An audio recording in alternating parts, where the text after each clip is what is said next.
Hi everyone, welcome to another episode of OEM TV. I'm Eric Mills with Microsoft. I do Windows Server marketing, and in this video we're going to talk about Cluster OS rolling updates. You're really going to like this video if you have a cluster and you're thinking about moving from 2012 R2 to 2016. This is definitely some functionality that you're going to want to know about. So Paul's going to take you step by step through what this looks like and really why you should care.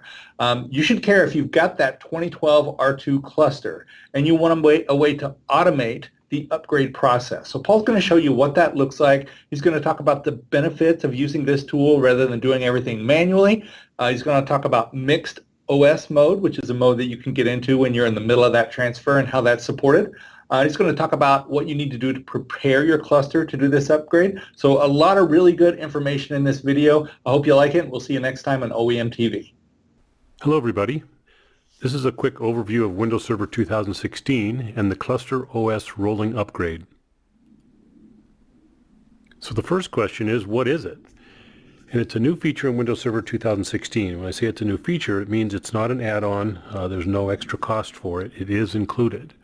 And then it enables an administrator to upgrade the operating system of cluster nodes from Windows Server 2012 R2 to Windows Server 2016. And it's designed to minimize effort, reduce costs, and improve application availability when upgrading a cluster.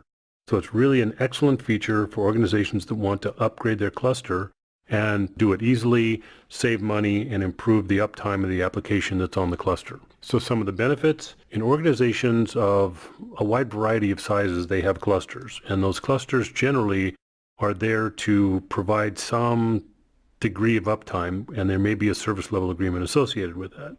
So if the system is down for a period of time, they might suffer penalties from that downtime. Downtime penalties against SLAs can be avoided. And then you can reduce costs also. So you can use the existing cluster hardware. You don't have to buy a separate cluster. So a new cluster is not required. In the past, you'd have to buy all the hardware, have that cluster set up, move the workloads over and on and on. That's not what's necessary today. So less planning and actual implementation time is a benefit as well under reduced costs, because it reduces the man hours required for the cluster upgrade. If you got to buy new hardware and bring it in and put asset tags on it and plan the cluster upgrade and do everything that's necessary, this feature actually saves a lot of time, and that reduces man hour costs. And then it minimizes the effects of application downtime. So the cluster itself doesn't need to be stopped and restarted. The cluster can stay running, the applications can stay available, and some applications will have downtime. Obviously, it depends on the application, but it is minimized significantly. And then the process can also be automated. I'll go through the process in a step-by-step manner, but it can be automated with PowerShell, Windows Management Instrumentation, and System Center Virtual Machine Manager 2016. And one of the keys here is this mixed mode operation. So that enables patching and testing during the upgrade, and the cluster can be rolled back if there are issues. So in the past, you couldn't do that. So now we have this mixed OS mode where the cluster can run with Windows Server 2012 R2 and also Windows Server 2016. And there's some scenarios here that we need to call out. So supported scenarios are Windows Server 2012 R2 Hyper-V clusters, and then also Windows Server 2012 R2 scale-out file server clusters. And you can also, like I mentioned, use System Center Virtual Machine Manager 2016. So the unsupported are clusters that are using virtual hard disk as shared storage. And some people might do that. The VHD or VHDX is actually, a share of some sort for the applications that want to get to data. And then hardware systems without the second level address translation can't run it either. So there are transition states with this cluster upgrade.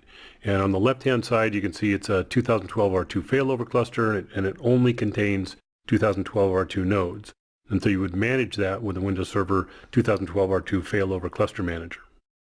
And then once you start the rolling upgrade, you're now in this mixed OS mode failover cluster, where it contains both 2012 R2 and Windows Server 2016 nodes. So in that case, you have to manage it with the Windows Server 2016 Failover Cluster Manager, and you can also use PowerShell. And then when it becomes fully Windows Server 2016 and it contains only Windows Server 2016 nodes, then again, you manage it with Windows Server 2016 Failover Cluster Manager and PowerShell. You cannot manage either the mixed OS mode or the full Windows Server 2016 mode with the 2012 R2 Failover Cluster Manager. If we look at this, here's a 3-node cluster, and you want to move the workload, so you have to drain and evict one of the nodes. And so you're going to first move the applications and storage over to another one of the nodes. And then you go ahead and turn that into a Windows Server 2016 node. And then the workload can go back over, one of the workloads can go back over to Windows Server 2016. But then to do the next node, you also need to get rid of the workloads and storage that are on that second node. And then that one turns into Windows Server 2016, and the workload can come back, and then get rid of the workloads of virtual machines on the last node that you're updating, and update that, and then the workloads can be redistributed again. Okay, so the process for all this. The first thing you have to do is prepare the cluster. So you need to check for sufficient capacity on the cluster to maintain the high availability SLAs when one of the cluster nodes is removed from the cluster for an OS upgrade. So the workloads that are on that first node that you want to start with the upgrade need to be put somewhere. And there's a couple different situations here, right? What if every node in the cluster is actually maxed out with virtual machines? Well, you may want to bring in another piece of hardware to join that to the cluster and then move the applications or virtual machines or whatever over to that additional node.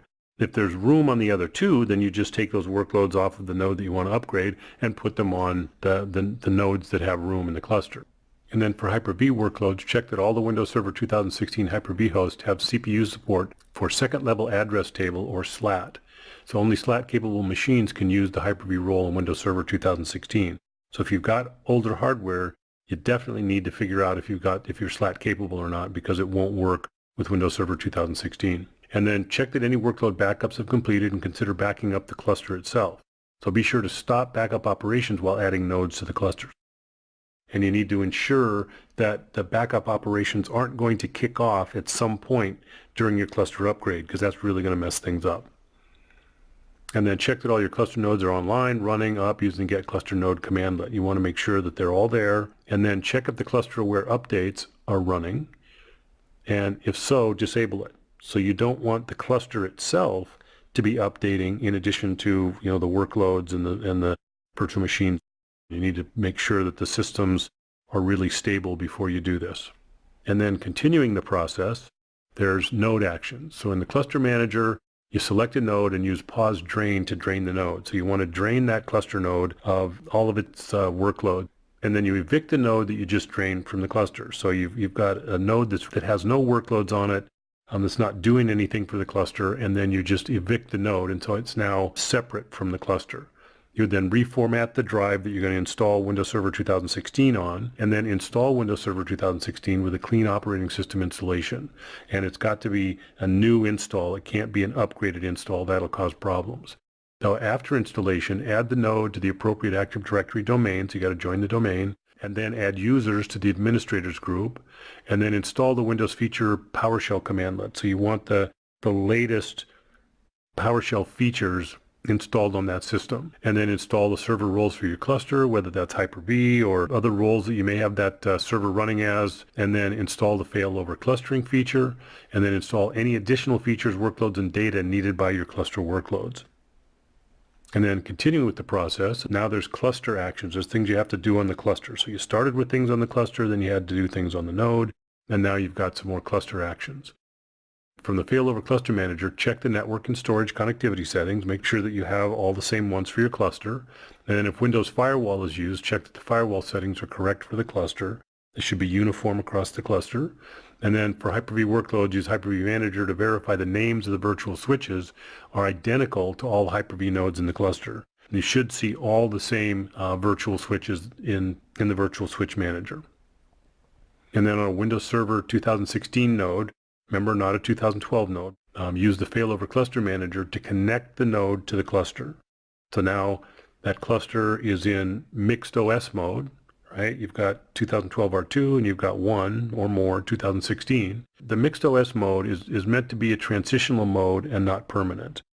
So it's great to leave it there for some period of time where you can do testing and make sure everything works before you upgrade the next node. I mean, that's prudent. but the clusters are expected to be updated within 4 weeks. And then move workloads as appropriate to include the new cluster nodes. So some of the workloads that you moved in the beginning, to get them off of that cluster node, they need to be moved back, and maybe some other workloads need to be moved there as well so that you can upgrade another one of the nodes. And then once the cluster is completely updated to Windows Server 2016, verify all the cluster nodes are running and update the cluster functional level. And then that's it. For what it's accomplishing, compared to how clusters were upgraded in the past, it's an easy process. So once again, here's what it looks like. You move that first workload, drain and evict that node, and then update it, and now you're in mixed OS mode. And then you move the other workloads from another node, upgrade that node, and then move a workload back. Go to the last node, get the workloads off of there, upgrade that node, redistribute the workloads, and there you are. You've got a complete new Windows Server 2016 cluster. So, summary, it's a new feature in Windows Server 2016. It enables easy cluster upgrade from Windows Server 2012 R2 to Windows Server 2016, and it's for Hyper-V and scale-out file systems, and it's enabled really by this mixed OS management capability in Windows Server 2016. Without that mixed mode management, it'd be really hard to do. And it can be automated with System Center Virtual Machine Manager and PowerShell.